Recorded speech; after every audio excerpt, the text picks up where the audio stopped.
Hi everybody, this is A.R.S.E, a random son who explains. We're going to do a quick update on 3-eye Atlas, and then I want to do a little talk on something called the Tale of the Lost Sailor, which is an Egyptian story that's about 4,000 years old or so. So quick update on 3-eye Atlas.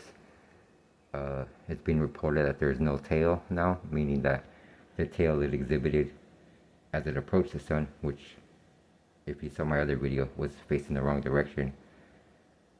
It was facing towards the sun on approach.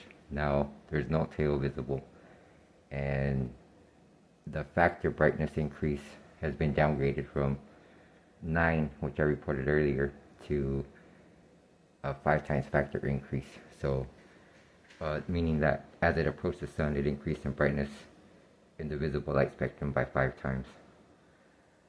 And so now it's been about 5 days since it's passed the sun.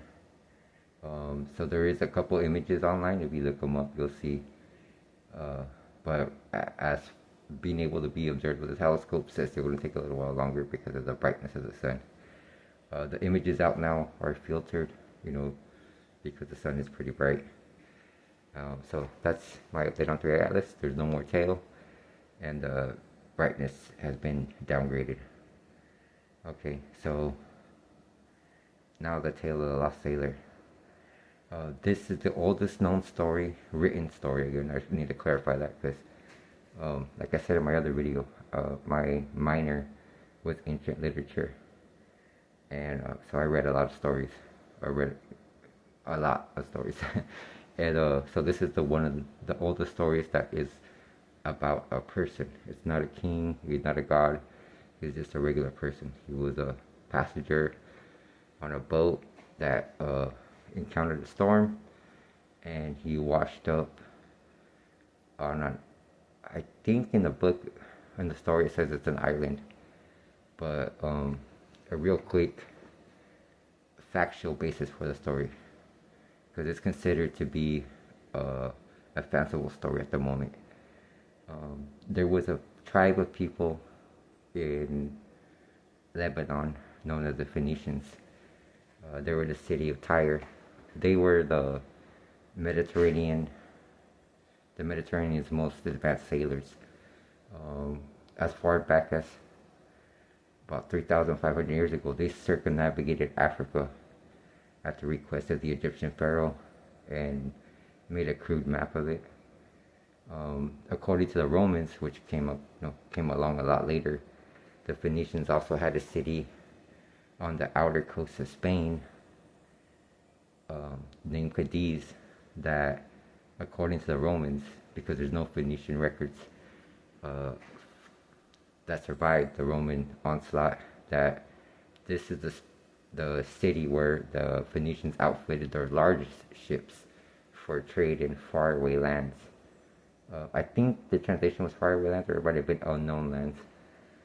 But this is the Romans, the people that hated them the most, telling you that there was a city that at least 2,000 years ago was the headquarters for a shipping network that went to places where the Romans didn't know about, and they at that time had conquered most of the known world to them, which was the Mediterranean and North Africa, West Asia, and the southern parts of Europe. Eventually they got to England, but that's besides the point. So back to the Lost Sailor. So he's a passenger on a ship, and the ship gets capsized, and he washes up on an island where there's a giant snake. The giant snake tells him a story about a star falling to earth and killing his family. And he also goes on to explain to the sailor that if he waits 3 months, there'll be another ship arriving with people that he might know. And according to the tale, it happened as the snake, the great serpent, said that there was another ship that arrived, and they took the Egyptian sailor home back to Egypt, and he told the story to the pharaoh, and it got transcribed, I guess, at that point. Now, the reason why it's considered fanciful is because of the giant talking snake. But I think that can be explained, and this is the if. This is my personal theory. I'm doing this without notes, so this is all stuff that I've thought about many times, and I got pretty stoned, so this is going to be a good one. Um, so my personal theory is that the ship capsized in the Atlantic, and he washed up in the Americas somewhere. Now, all over the Americas, both North and South America, snake worship or snake art, snake icons can be found everywhere. I mean, in Ohio, there's a snake mound. There's the shadows of the serpent on the Temple of the Sun in Mexico City. All over South America, in Mayan temples, you'll find snakes represented. So, like I said, I think he made it maybe to where would the currents have taken him? More than likely, southern Mexico, with a range all the way down to northern South America. And in that range at that time would have been the Maya, or the precursor to the Maya. But there was snake worship going on. And the star falling to the ground and killing everybody is another clue that I take from the story, meaning that he actually talked to somebody from the Americas that told him about the Younger Dryas event. So like I said, this is all theory. Right now in academia, there's a little bit of a war going on between what are known as isolationists, which these are the people that say that there was no contact between the Americas and the rest of the world until the 1400s. And then there's the diffusionist, which is what I am, which is the people that believe that Atlantis really existed, because there's proof. I'll get into that later in another video.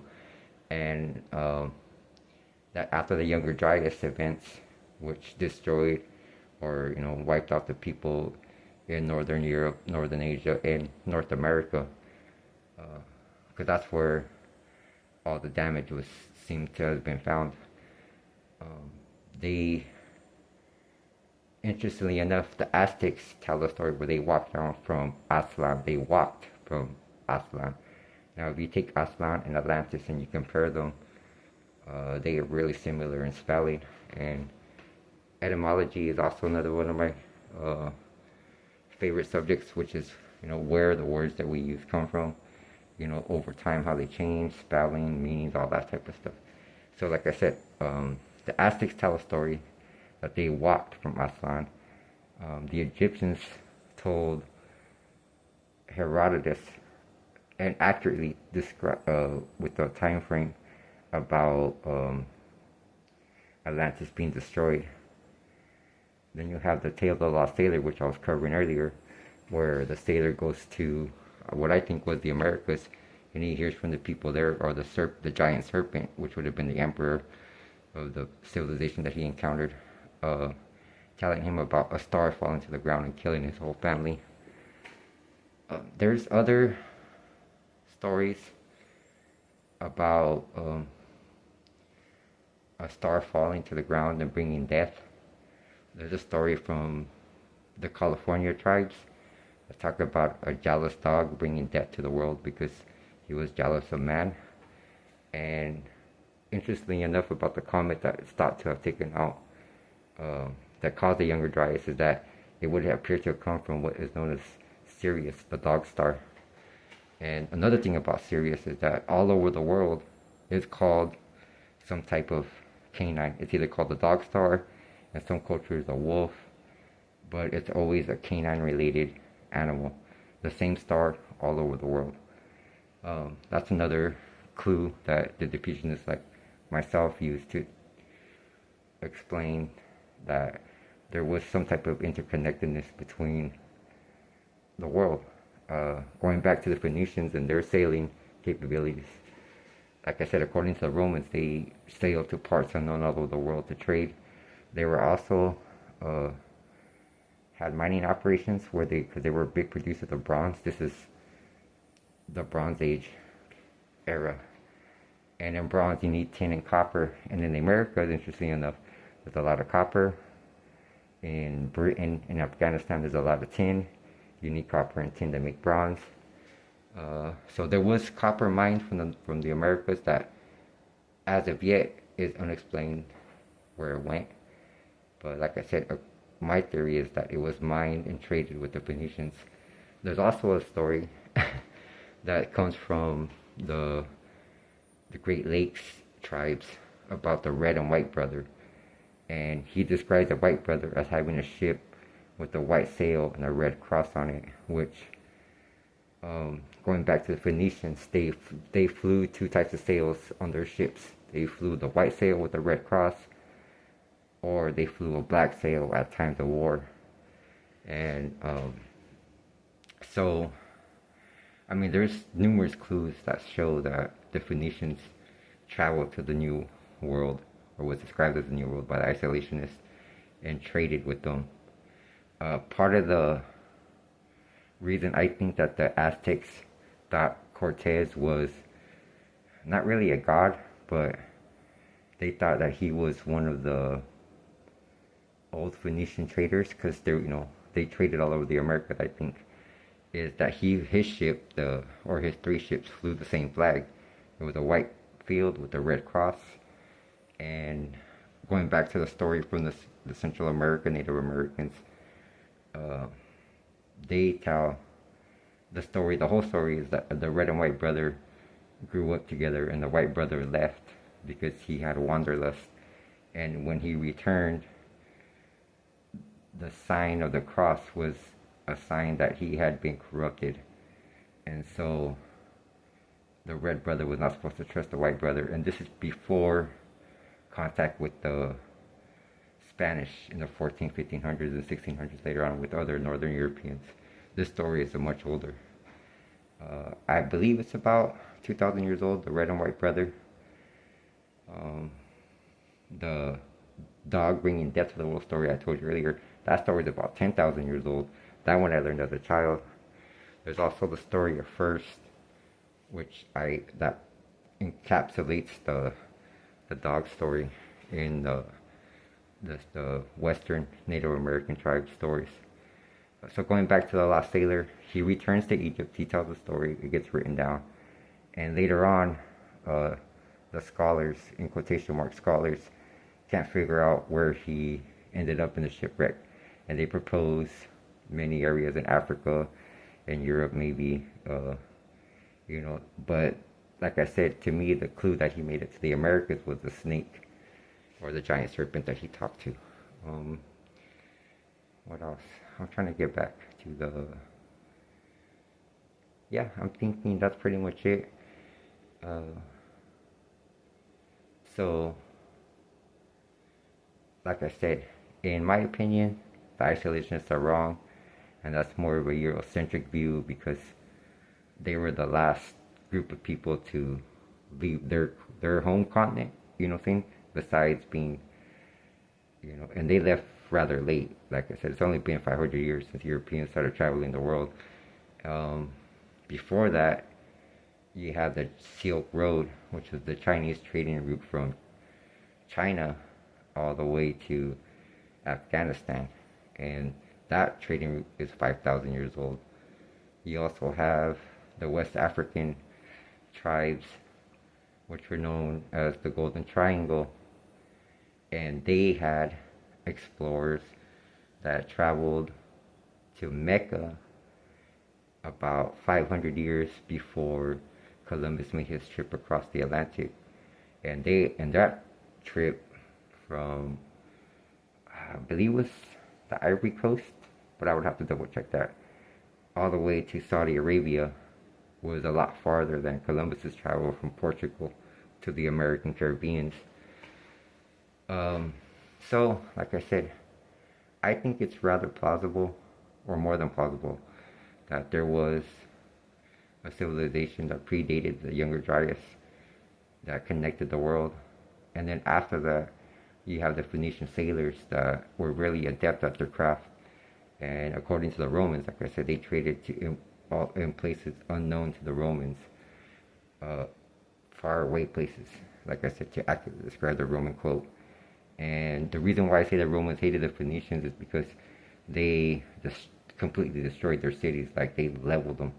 There was Carthage, which if you know Hannibal's story, he was from Carthage, and Carthage was a city founded by the Phoenicians.